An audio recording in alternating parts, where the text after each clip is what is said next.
Page 152. If a man of noble character, Junzi, the child of the emperor, that's what it means, Junzi, agrees to devise strategies for others, his plan will always be drawn on the basis of righteousness. Hence, the strategies devised by him would hold elements of righteousness, but they might not necessarily be accepted by some people.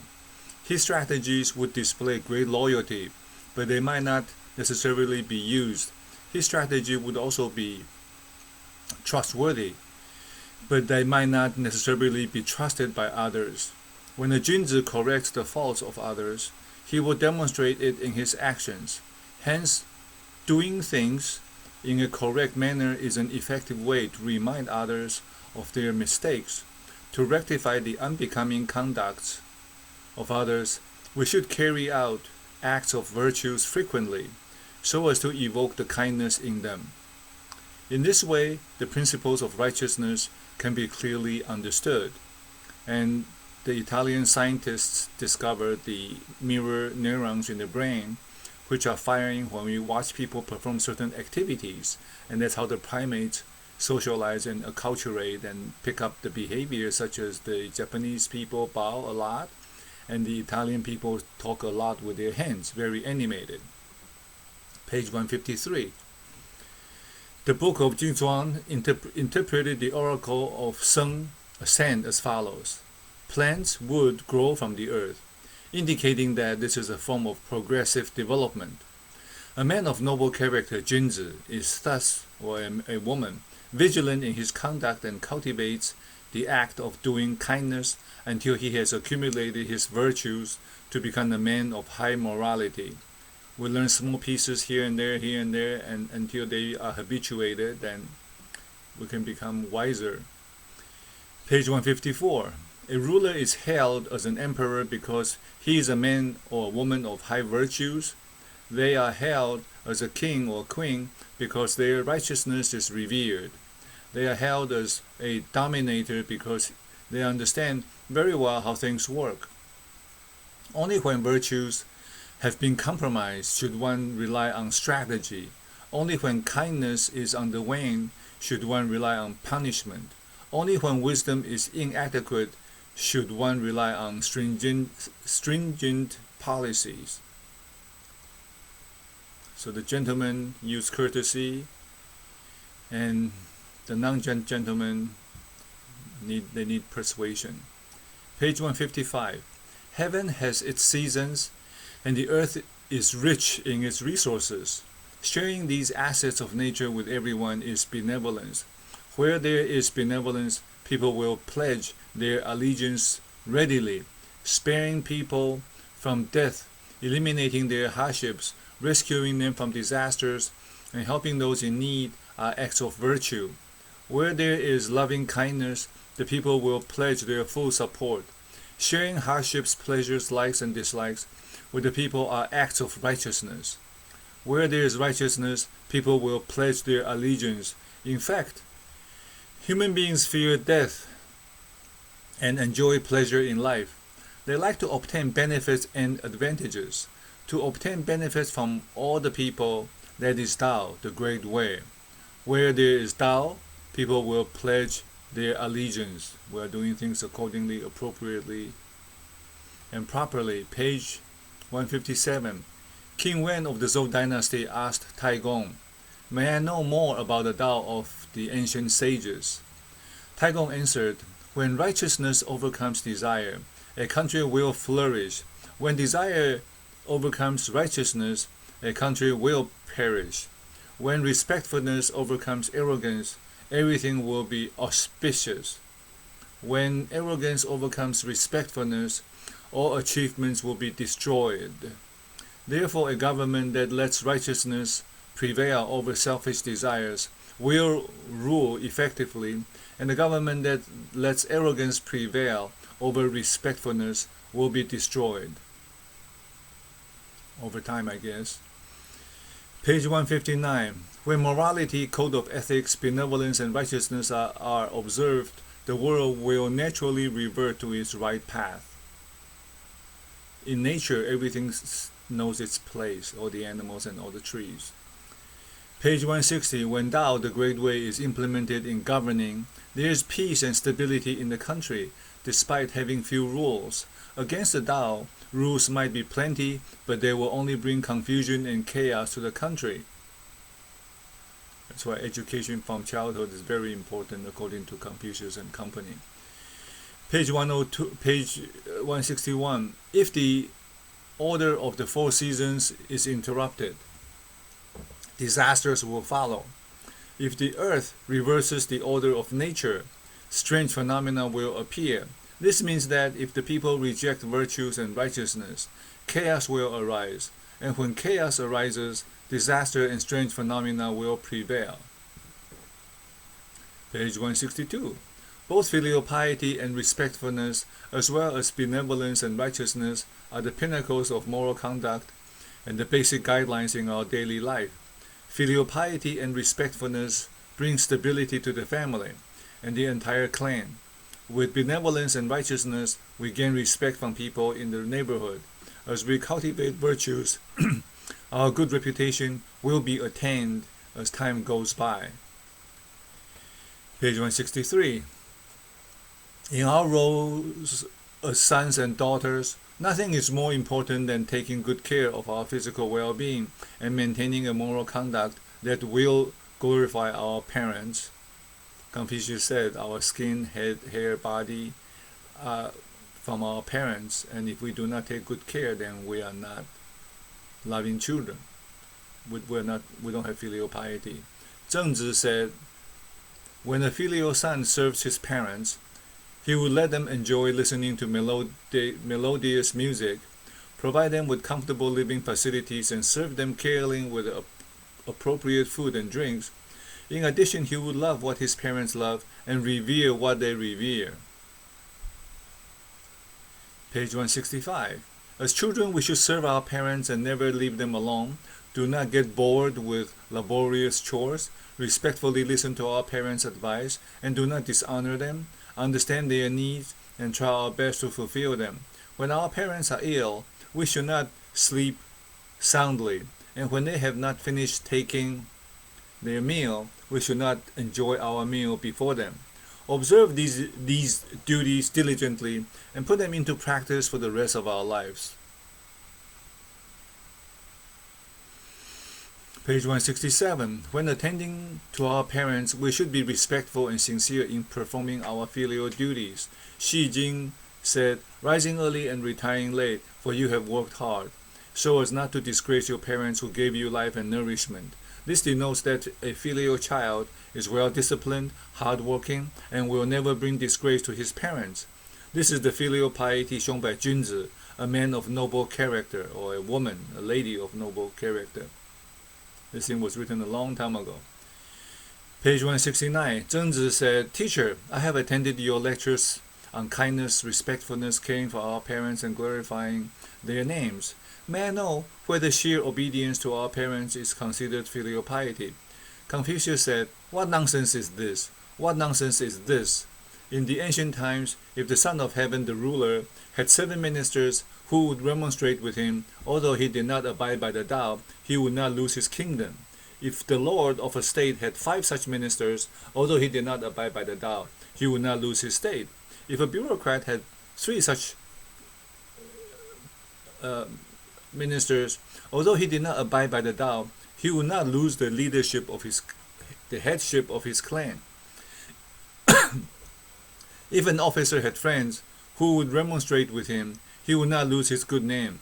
Parents whose children used to remonstrate with them to correct their faults would not ruin the reputation of the family.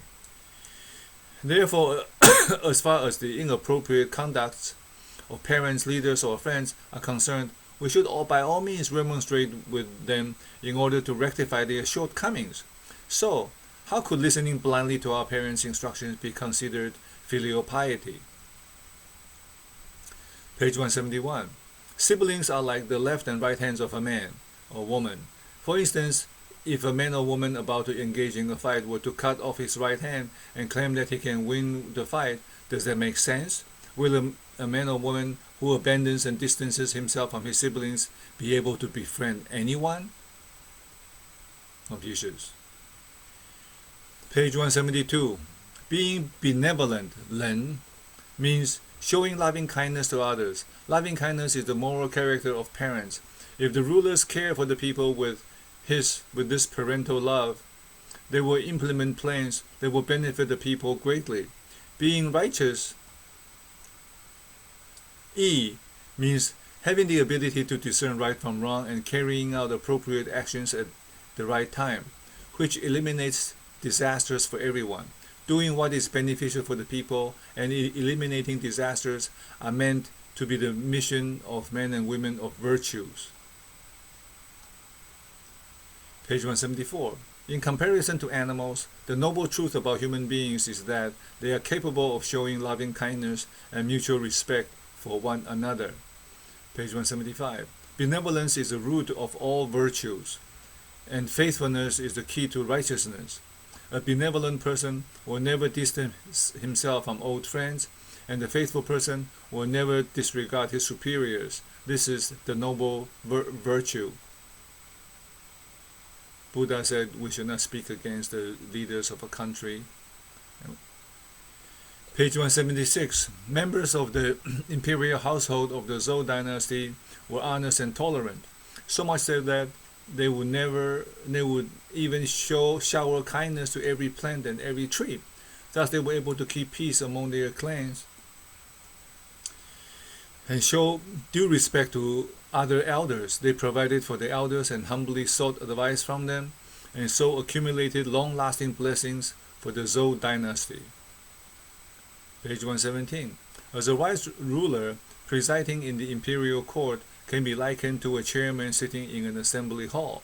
If there's one person sobbing in a corner, all the people in the hall will stop rejoicing, as the role of presiding in the imperial court is no different from a chairman in an assembly hall.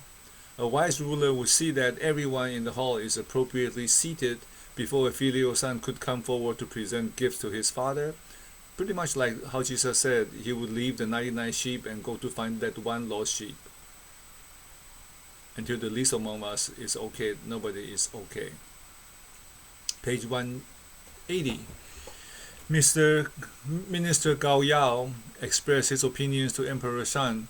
Your Majesty has a moral conduct that is noble and has not committed error so far.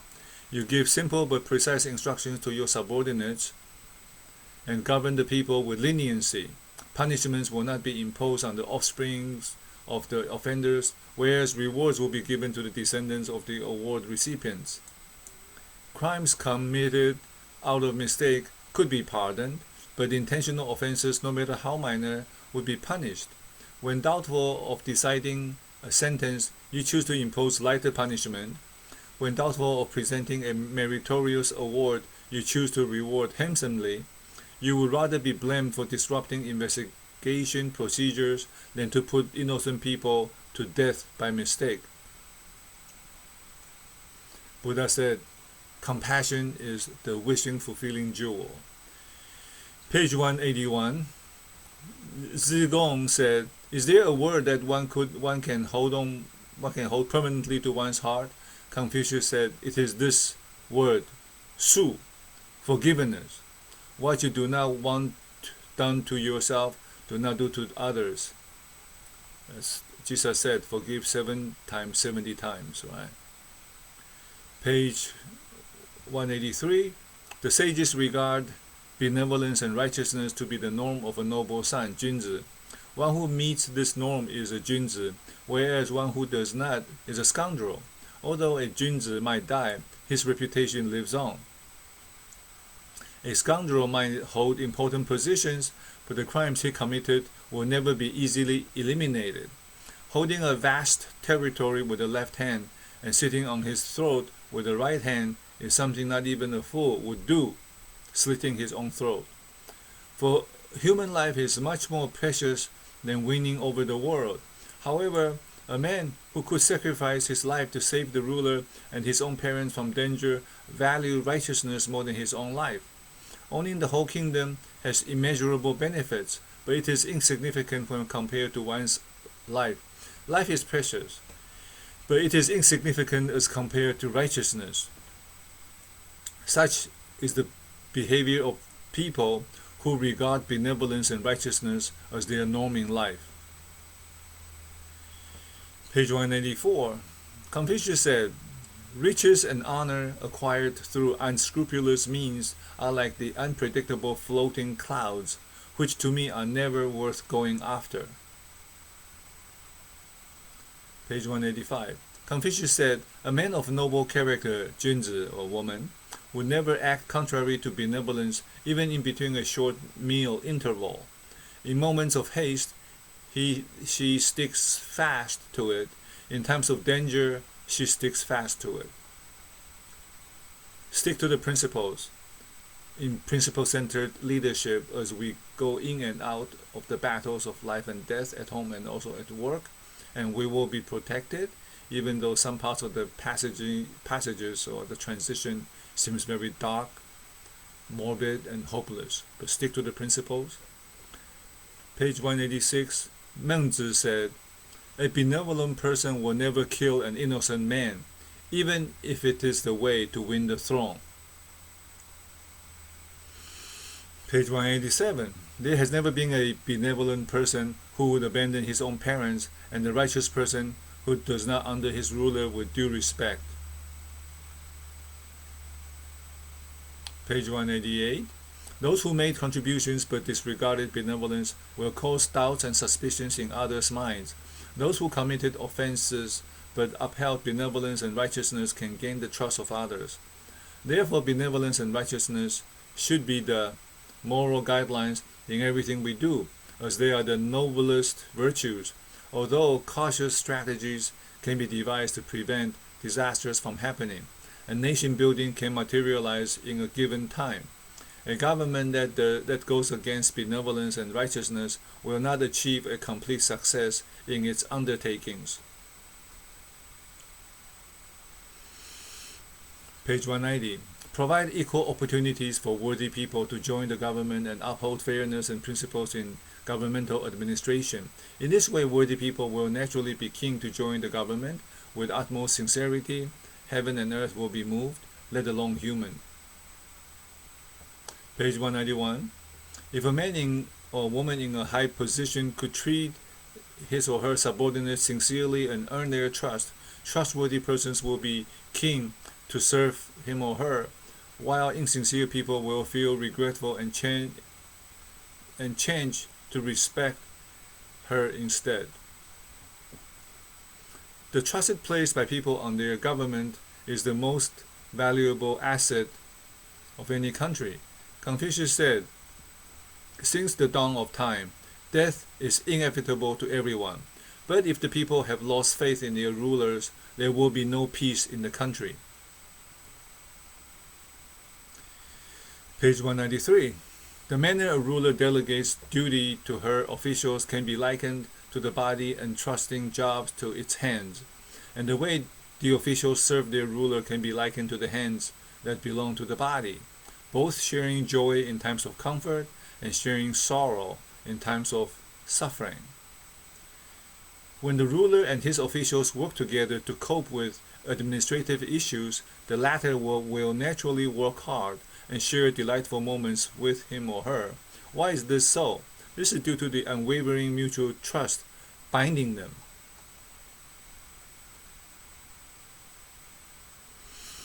Page 196. Zhang asked his teacher how a man should conduct himself. Confucius said, "Let his words be honest and truthful, and his actions be earnest and respectful. Such conduct will be appreciated even among the uncivilized tribes.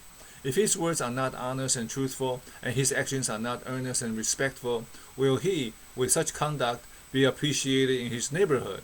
Zhang respectfully wrote this advice on the end of his sash to remind himself. Page 197. Confucius said, "If a person is not trustworthy, what other virtues could he possess? How could a bullock cart operate without a crossbar for yoking the oxen, or a small cart without the axle for yoking the horse? be made to go.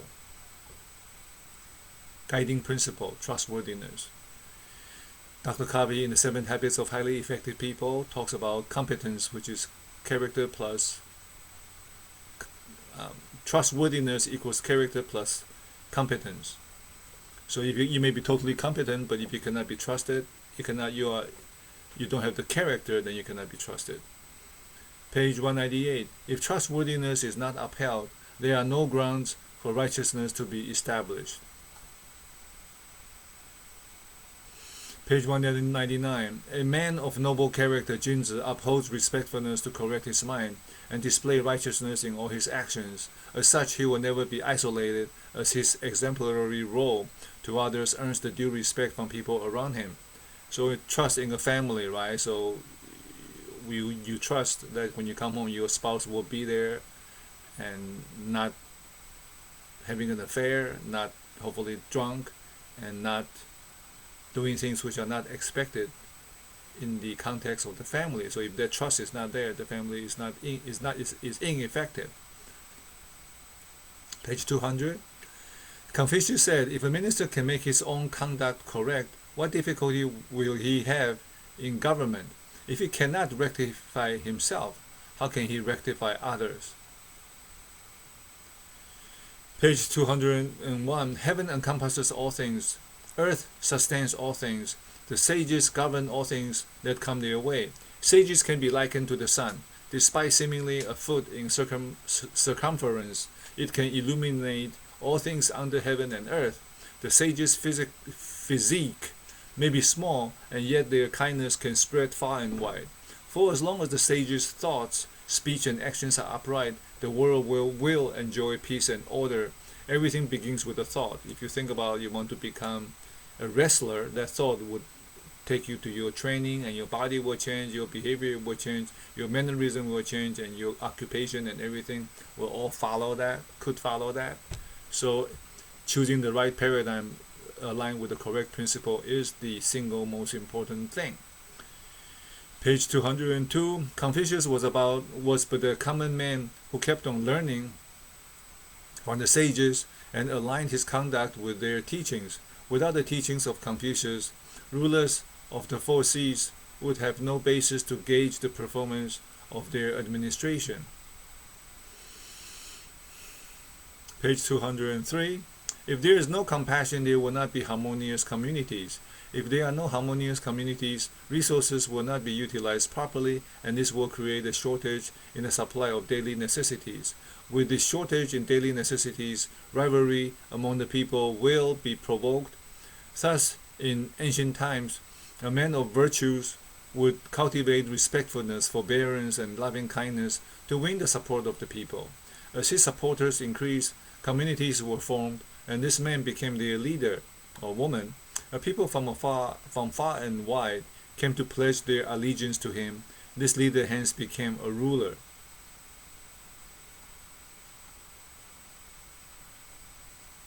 Page 206. A wise ruler is one who is mindful of self-cultivation and inspires his people through honesty and sincerity.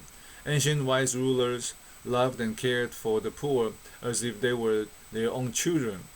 Thus people obeyed their orders and everyone was happy.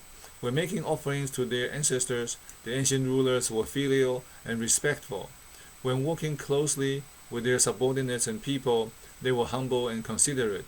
So if he could see far and wide, he was said to have good vision and said to have good listening skills. If he could heed constructive advice from wise subordinates.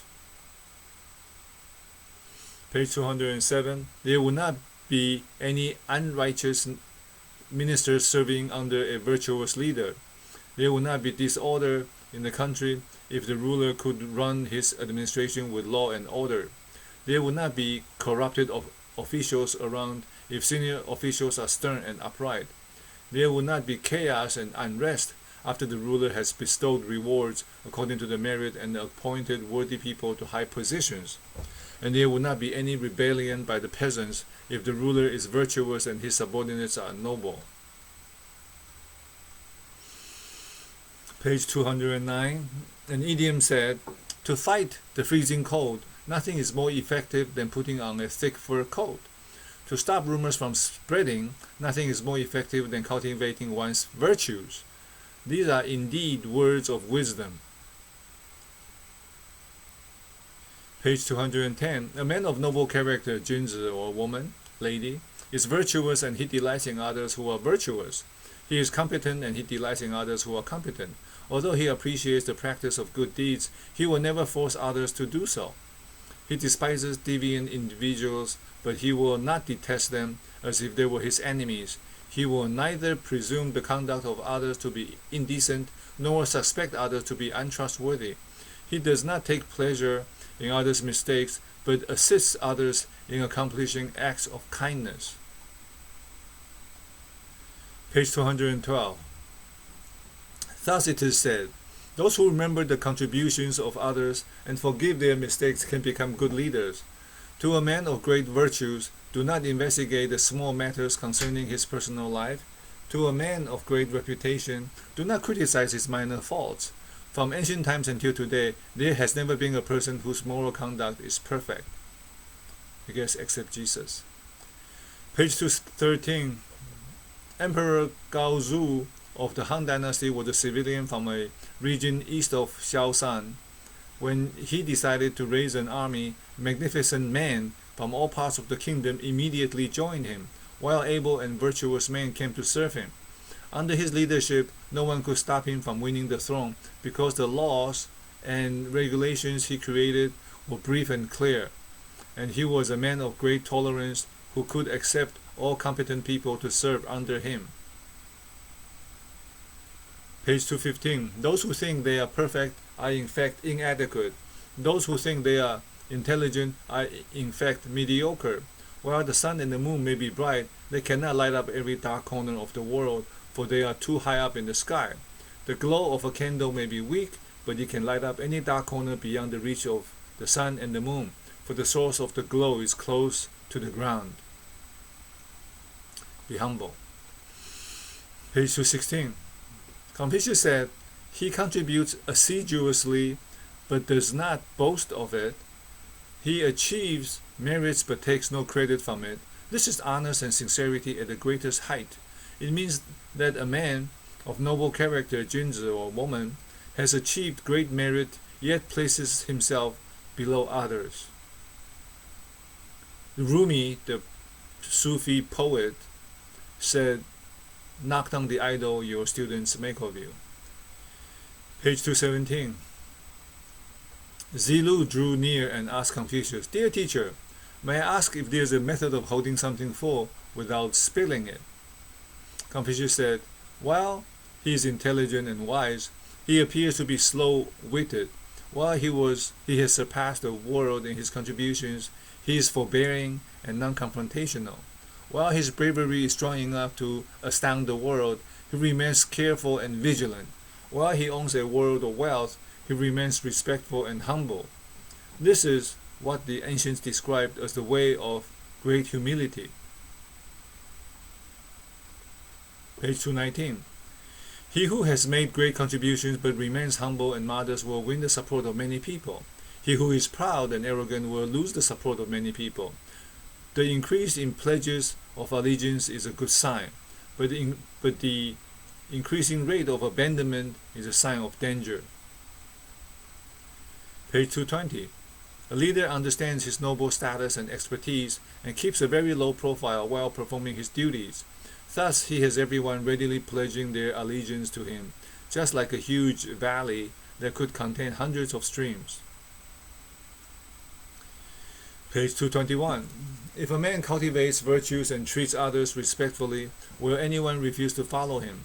If a person with noble status accepts and heeds the advice of others, will any worthy man refuse to serve under him? 222.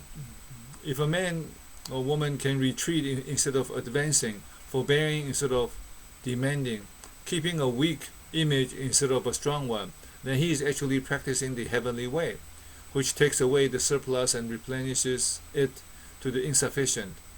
Everything existing according to the law of nature would be lasting and is rarely unsuccessful. St. Paul said, I'm strong in Christ when I'm weak. Page 223. In cultivating self-respect and self-esteem, a man of nobility should keep a low profile and respect people of inferior status as a way to humble himself instead of being boastful and arrogant. Arrogance is a corrupt custom and a serious social illness that erodes moral values. If this is not lamentable when everyone likes to be boastful, how sad indeed. Page 224. A virtuous ruler will not despise others. If he despises his officials, they will not serve him wholeheartedly. If he despises his people, they will not render support to him. Page 225. He who seeks the virtuous as his teacher will win the throne one day. He who assumes no one else can be better than him will meet his downfall. By being humble and keen to learn, a person's wisdom grows. By being conceited, a person will become narrow-minded. Page 226. An intelligent and witty man or woman should carry with him or her a dull image. A learned and eloquent man should carry with him a soft-spoken image. A valiant and firm man should carry with him a timid image. A rich landlord should carry with him a meager image. A man who contributed to the good of mankind should carry with him a modest approach. These 5 characters contributed greatly to the stability of ancient kingdoms under wise rulership. In Duality Skills, in the book Zero Wait Time, The Art of Execution, it talks about my existence is only in relationship to other things through the referential reality. So if I'm with somebody who is much better than I am, much smarter, much stronger, much more educated and wiser, it just makes me feel more inferior and weak and so on. So from the dualistic perspective, the less shiny a person is, the other people will relatively appear to be better and therefore feel better about themselves, I guess. Page 150, page 227. Human craving is dangerous, while mindful cultivation of morality is subtle. Only through diligent cultivation and single-mindedness can one attain the middle path. One should never trust beliefs that are unfounded in classical works, and should never adopt strategies that are yet to be approved by men of virtues. Page 229. Confucius said, when a man of noble character, Junzi, made a meaningful speech at home, his words might spread to places more than 1,000 miles away, and what's more, in the neighborhood. On the other hand, if he made an inappropriate speech at home, his words might provoke others more than 1,000 miles away, and what's more, in the neighborhood. His speech has a telling effect on the people, and what he does at home might have an impact on others from faraway places. The speech and action of a Junzi are like the hinges of the door and the spring of a crossbow. Their speedy movement brings about glorious or disgraceful consequences. Being so influential, his speech and actions, how could the Junzi not be vigilant, or a lady? Page 231. A ruler is strong because he has virtuous ministers in his government.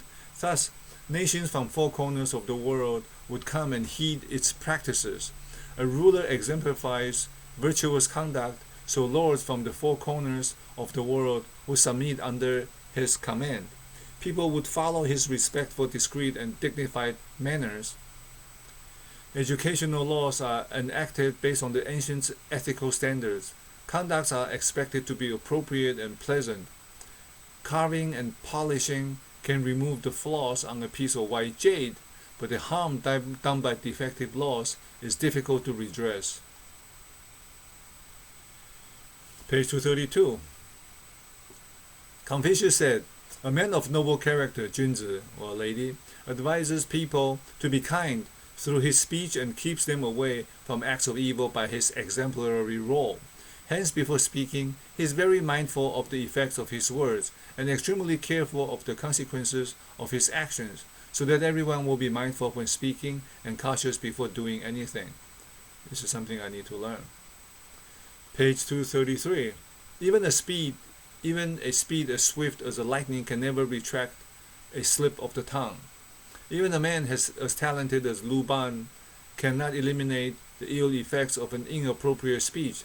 A man may not often think thrice before uttering decent words, but it is possible to avoid speaking words of mockery in order to prevent misfortunes from happening. Page 234. Any speech that is spoken once but can never be repeated will not be said by the ruler. Anything that is done once but cannot be repeated will not be carried out by a ruler. Words and actions that cannot be repeated are the ruler's main taboos. What you can do in front of everybody all the time. Page 236. Being a royal dignity of the highest order, everyone in the kingdom is under the ruler's command. However, when the ruler was in the Taizhou Imperial University, he showed great respect for the three elder teachers in the manner of a filial son serving his parents. He also appointed men of virtues to be his ministers and sought the assistance of righteous people to remonstrate with him. The respect and care for the three elder teachers demonstrated filial piety. The virtuous ministers were appointed to prevent him from being arrogant, and the remonstrating officials were employed to remind him of his faults, to continuously improve. Page 238. If a minister overlooks an error and does not manage it cautiously, it is like sitting in a carriage whose axle has lost the two linchpins on both ends. By being easily satisfied with minor progress, he does not see the disasters that will cause him to stumble. The dangers caused by the defective carriage can be easily discovered by anyone, but disasters that loom in the distance are not readily felt. Be aware of this and remain on guard day and night as if danger is imminent, and stay vigilant to prevent committing the slightest mistake. Page 239. People alike tend to group together, and things are divided according to their classes. Associating oneself with the virtuous brings good fortune, while associating oneself with the evil brings misfortune. This is how good fortune and misfortune come into being. And again, it begins with the thought and the words and the actions. Page 240. Confucius said, good fortune presides in a neighborhood where one can befriend virtuous people. It's very important. Page 241. Even a person with good character and the ability to discern right from wrong must seek virtuous teachers to guide him. He should also associate with worthy friends. From honorable teachers, he learns about the virtues of Emperor Yao Shan, Yu Yu, and Tang. From worthy friends, he learns about faithfulness, trustworthiness, respectfulness, and forbearance. In this way, make steady advancements along the virtuous path is natural to him. Page 244.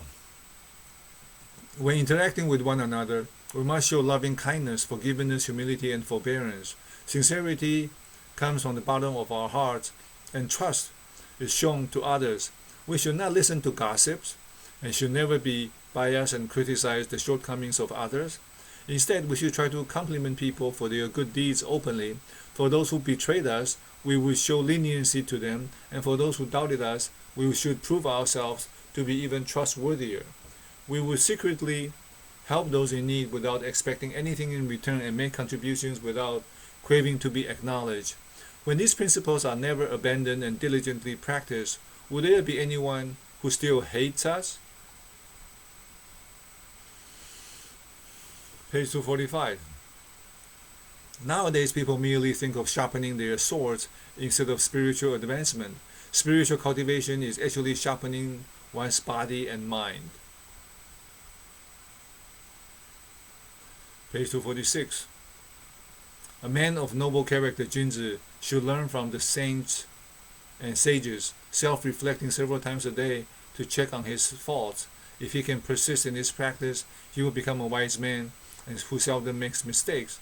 Thus, one will never know how high the sky is if he has never climbed up the mountain. Without looking down onto a deep valley, one will never know how deep the earth goes. Without learning the wisdom from the ancient sage rulers, one will never know how profound and great their teachings could be.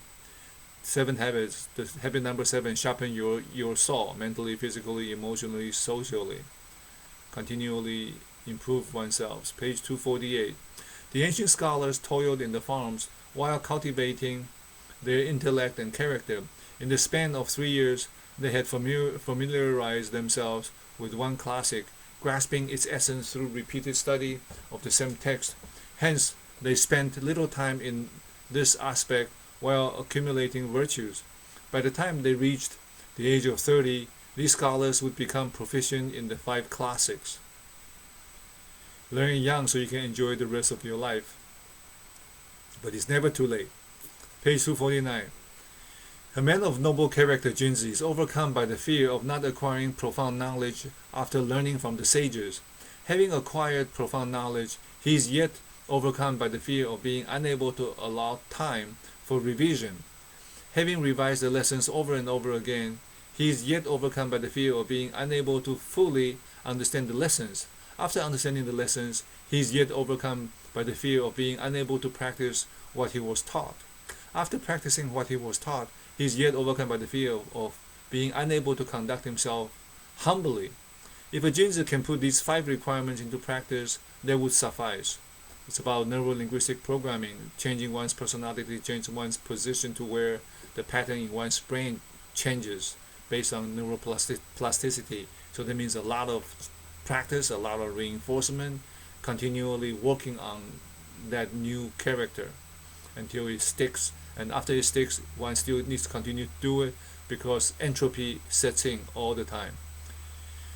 Page 251.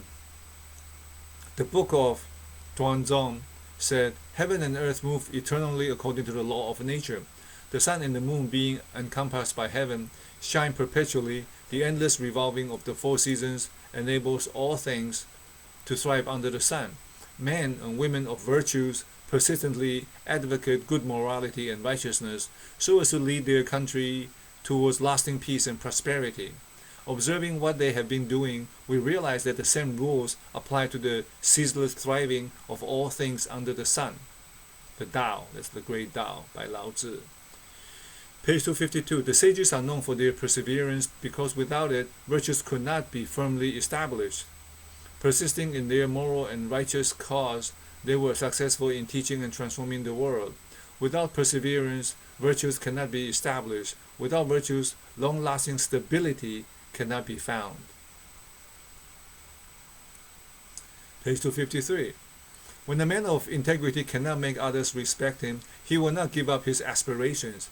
If he cannot make others approve of him, he will not compromise his moral standards. If he cannot stop others from insulting him, he will not lose his noble personality. If he cannot prevent others from rejecting him, his integrity remains unchanged. The Buddha said, he who looks outside dreams, he who looks within awakens. It really has nothing to do with anybody else. People's perception is just that. It's just a perception. It has nothing to do with reality.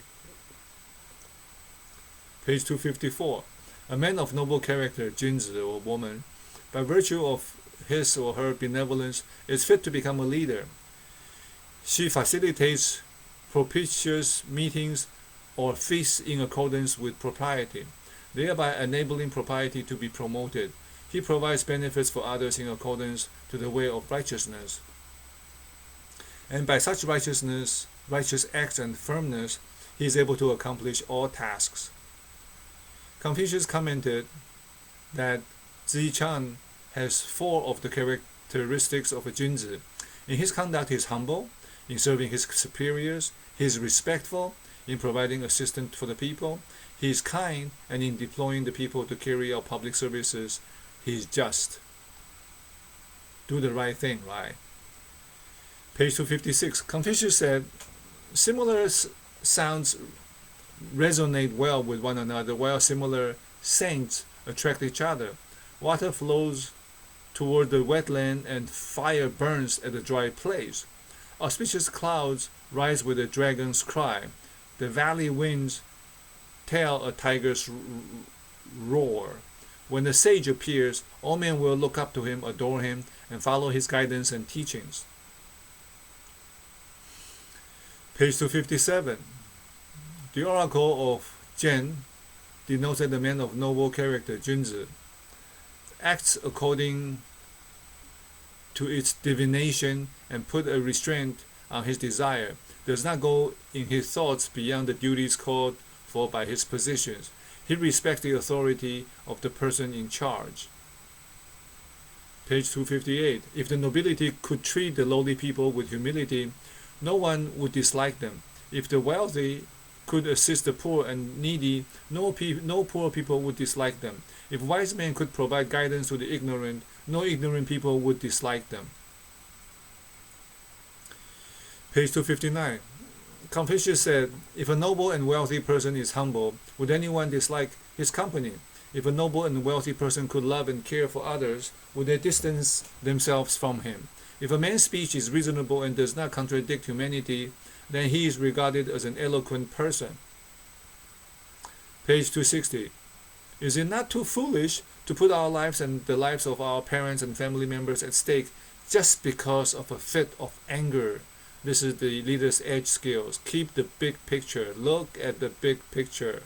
Because of duality skills, our relationship, our existence is based on relationships. So when I take an action, such as a man having an affair, it may be very tempting, but the consequences is devastating to the children, to the in-laws, to the friends, to the aunts, to everybody. So this is not about being righteous, just that if you look at the big picture, is it really worth it? I don't know. Page 261. If a man of noble character, Junzi, has a reasonable plan, yet not beneficial to the country, he will not express his idea. If he has a talent, yet not constructive for the country, then he will never make use of it. A Junzi does not talk much, but he will always try his best to remonstrate for the benefit of his country. He dislikes assuming too many responsibilities, but he will take on certain tasks for the sake of his country. Master Jin Kong said he does not administer to people, take care of money, and control the affairs. A teacher focuses on teaching. Page 264. King Zhuang of the state of Chu asked Zhen He, please tell me, how could one govern a country? To which Zhen He replied, I only know about self-cultivation, but not governing. King Chu asked again, I have the honor of enshrining our ancestral temples and rule over my country. I wish to learn the ways to keep peace and order. Zhen He replied, I have never heard of a chaotic country that has a ruler who is wise and virtuous, nor have I heard of a peaceful country that has a ruler who is not virtuous. Therefore, the key factor of governing is the ruler's self-cultivation. I'm afraid I'm not able to advise you further on this matter. King Chu said, that was an excellent explanation. I remember there's a show about, I think, Queen Elizabeth. She put on a wedding ring, and she goes on married to England. And I think decades of peace and prosperity followed that act by that queen. Page 265. Everyone may have constructive ideas about governance, but how these ideas are put into practice will differ from one another. Some will choose to rectify the shortcomings of others, whereas some will choose to rectify their own shortcomings. Correcting one's own shortcomings is addressing a problem at its source, whereas correcting the shortcomings of others is addressing a problem at its closing stages. A man of noble character, Junzi, tackles a problem at its source, thus shaping a noble character and contributing greatly to the society. So he rarely holds grudges against anyone. A scoundrel aims at tackling a problem at its closing stages. Thus he is unable to serve others while making many enemies. Dr. Kabi said, for every 1,000 strikes at the leaves of evil, there's only one strike at the root of evil, and the root of evil, the ones which we can control, just basically ourselves, if we can control that, let alone other people. Page 267. The principal function of a government is to provide stability for the people. Stability comes from having abundant food and clothing available for the people, and this abundance comes from uninterrupted farming activities, which are made possible by minimizing the frequency of statute law on farmers imposed by the government. To achieve this, the ruler must restrain himself from extravagant spending and revert to his original nature that is pure and untainted. Page 268. Lao Tzu said, the author of the Tao Te Ching, the one who has risen to become an overlord is no doubt a winner. A winner who can defeat his rivals is no doubt a powerful figure. To be able to become powerful, no doubt one has to know how to utilize the strength of others effectively. To be able to use the strength of others effectively, no doubt one has to win over their hearts, and to do so he must be a man who can act according to the principles of virtue. In the end, virtuous man is without doubt caring and modest person, and in modern terminology is think win-win, always think win-win in everything that we do.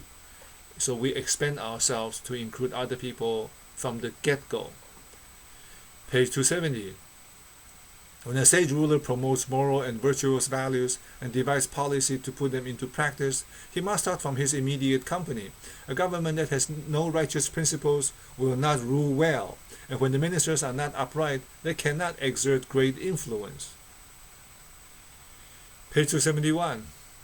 To govern a country and earn the respect of the world, a ruler must uphold some fundamental principles. Among these principles, nothing can surpass the principle of being filial to one's parents. When a ruler respects his parents, he not only gains fame and glory, but also contributes to world harmony and happiness. When a minister is filial to his parents, he will be honest and dutiful in serving his leaders. As an officer, he will serve with integrity and even sacrifice his life when the country is in trouble. When scholars and civilians are filial to their parents, they will work harder on their farms and will never run away from fighting a war to defend their country.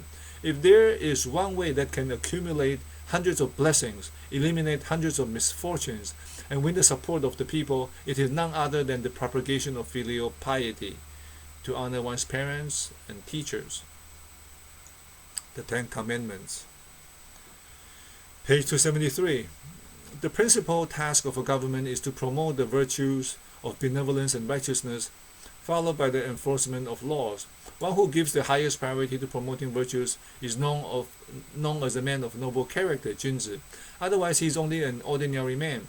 The purpose of legislating laws is to facilitate the promotion of justice and righteousness. If one puts too much emphasis on the laws and abandons benevolence and righteousness, it is akin to paying attention to hats and shoes with no consideration for one's head and legs. Page 274.